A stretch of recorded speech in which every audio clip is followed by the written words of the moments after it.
มหาวิทยาลัยจำปาสักจัดกองประชุมสามัญเทื่อที่3ของสภามหาวิทยาลัยจำปาสักสุดที่ 2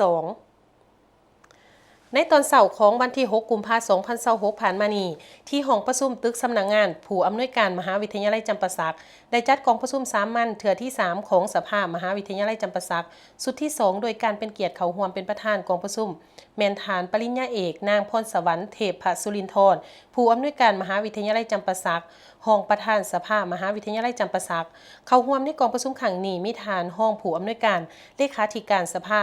มหาวิทยาลัยจำปาสักพร้อมด้วยคณะบรรดาฐานสมาชิกสภามหาวิทยาลัยจำปาสักและผู้รับผิดชอบเวียกงานดังกล่าวเข้าร่วมที่ประชุมได้รับฟังการผ่านแผนพัฒนา5 ปี 2026 หา 2030 รับฟังการประกอบคำคิดเห็นจากบรรดาฐานที่เข้าร่วมกองประชุมแน่ใจเพื่อเป็นการปรับปรุงเนื้อในของแผนพัฒนา5 ปีให้สมบูรณ์แบบขึ้นตื่มจากนั้นแล้วยังได้รับฟังการผ่านมาตรฐานเงื่อนไขของผู้ที่ขอตำแหน่งวิชาการคงครูมหาวิทยาลัยจำปาสักจำนวน 73 ท่านแล้วมีการลงคะแนนเสียงพร้อมทั้งรับฟังการสรุปรายงานผลของกองประชุมครั้งนี้ด้วยในโอกาสสุดท้ายของกองประชุมฐานปริญญาเอกนางพรสวรรค์เทพสุรินทร์รองประธานสภามหาวิทยาลัยยังได้ให้เกียรติโอลมแสดงความคิดเห็นต่อกองประชุมครั้งนี้เติมอีก